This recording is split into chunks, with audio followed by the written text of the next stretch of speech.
intellectual awakening or embodied experiencing. Today we are going to talk about what is the difference. Why can you get enlightened souls like some Indian gurus who end up abusing women and abusing children and abusing power?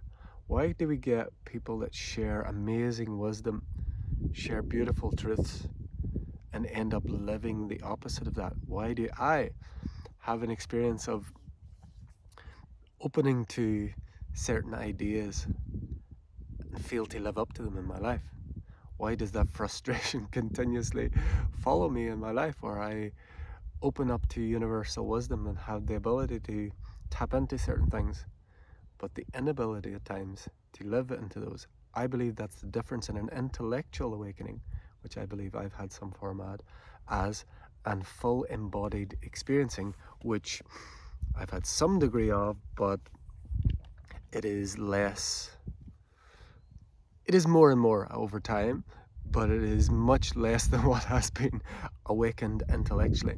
So I wanted to come up this beautiful mountain today, near where I grew up, which is down here, to talk about this.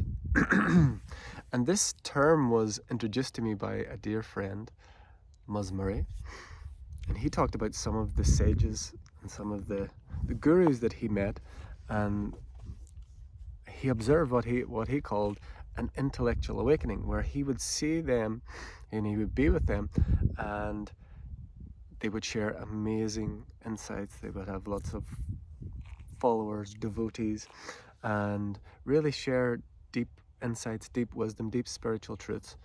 But then he would also observe how they lived, and that they did not always live according to what they were able to share.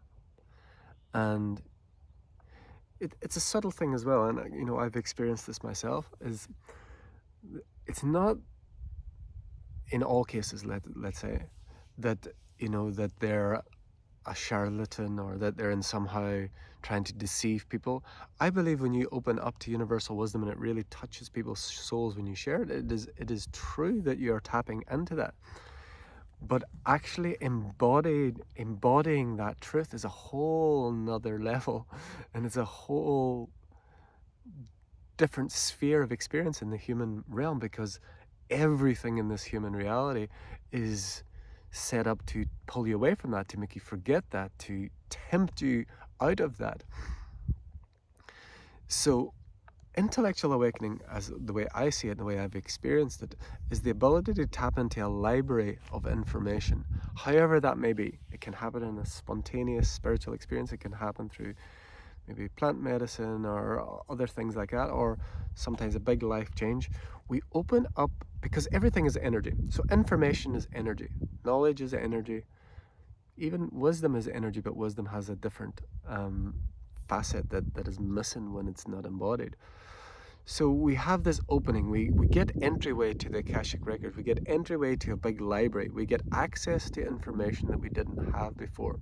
And some people have the ability of sharing it in compelling and inspiring and beneficial and valuable ways. And living from that information, living fully embodied as that as your experience, is a wholly different thing. And I think that's the difference in information and knowledge and wisdom. Wisdom comes from embodied life experience for the human realm. So embodied life experience comes from taking knowledge, taking information, and applying it in an embodied form, especially when you're stressed, when you're tired, when you're triggered, or in the case of someone who's made, they may gain a lot of power, a lot of followers, a lot of people that really look up to them. That embodied wisdom comes when you have people who are, they're waiting with bated breath on your every word. They project power onto you. When you become in a place of power, do you then abuse that power? Because people look up to you, because people are hungry or thirsty for the knowledge that you have. Then do you abuse that power, which many of the Indian sages and many others, they're just the most well known, have done, then it's not embodied wisdom, it's knowledge and unembodied wisdom.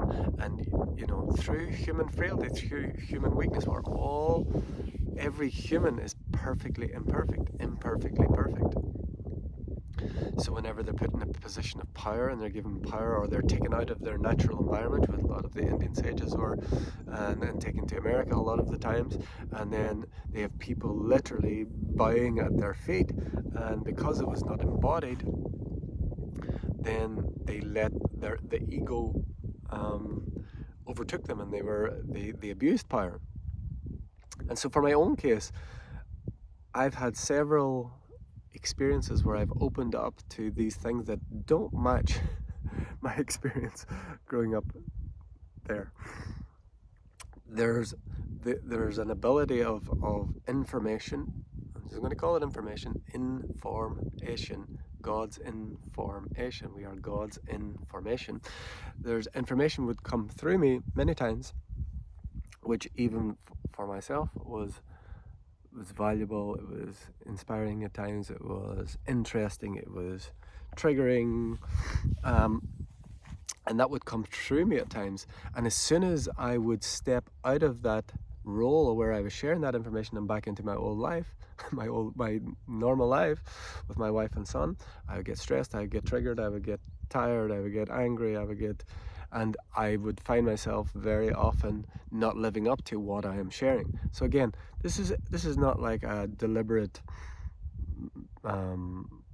way of I'm pretending to be this. I always talked about from the very beginning that my constant challenge is to live up to what has come through me, but I would find myself being very far away from what was coming through me.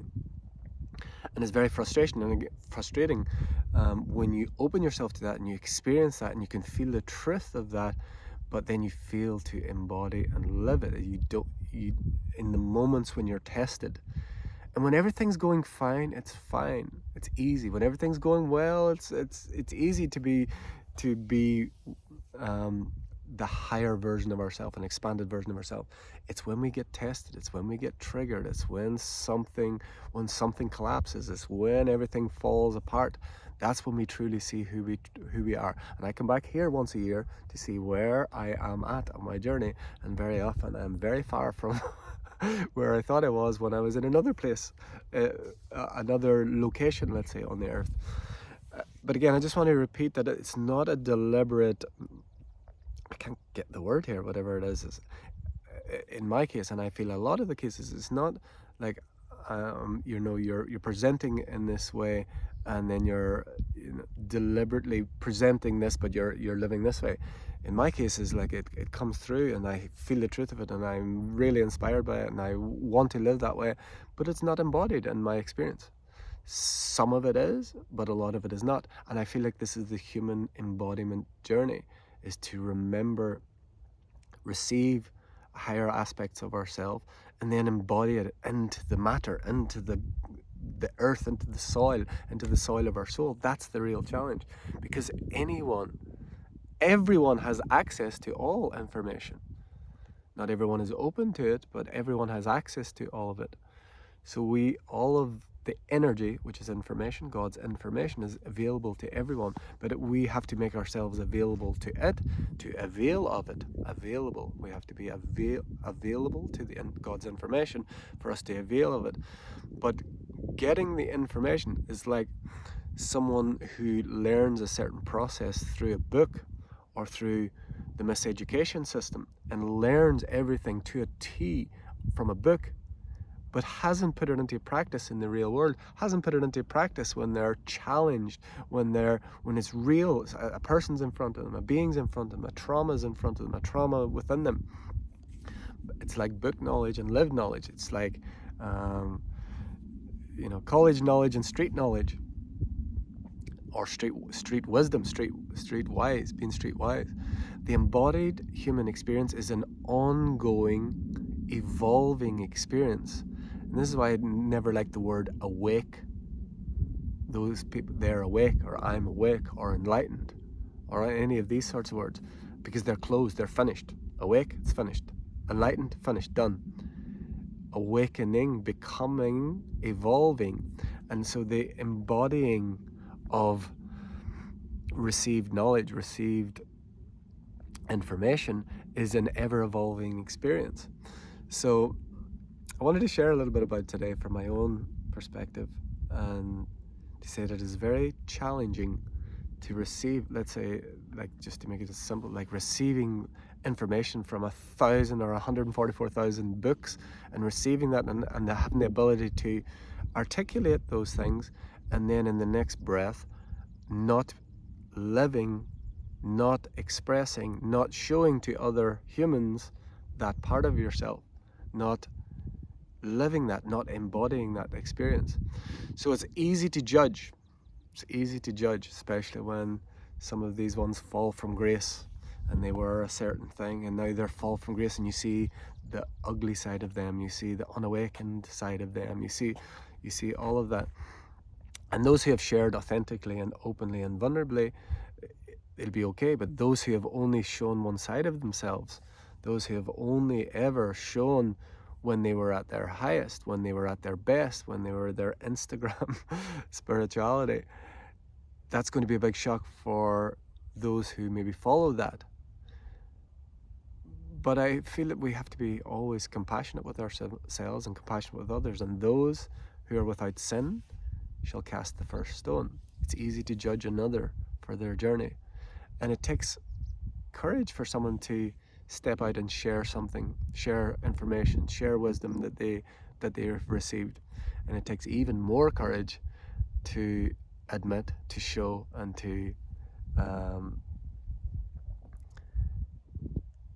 put it out there in the world that you haven't fully embodied that yet.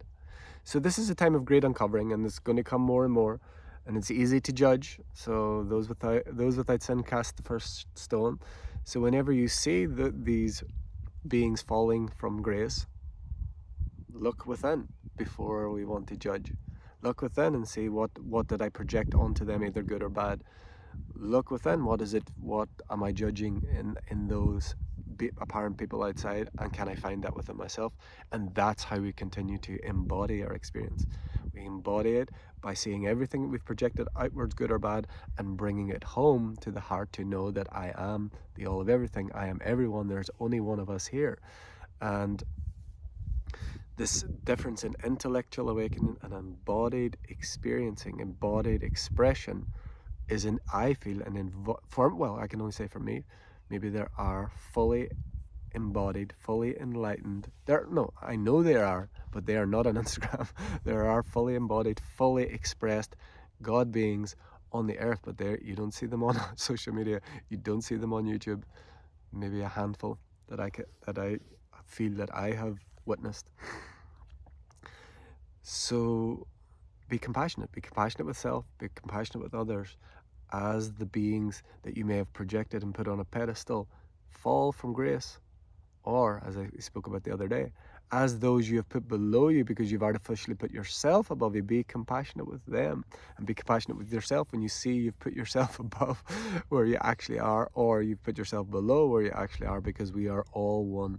We are all in one place. We are all in one being. We are one being, and we're all different facets of this one crystalline core nature of reality that is embodying and expressing itself, expressing and experiencing itself in multitude of ways. And each one has a unique gift, and each one has a unique perspective, and each one has a unique life experience and expression. And there are none like you. There'll never be another like you. There's no one has had your life experience. No one has your unique perspective. And each of us have a little piece of the puzzle. But we are all the completed parts. We're all the incomplete parts. We're all the embodied expression and the intellectual awakening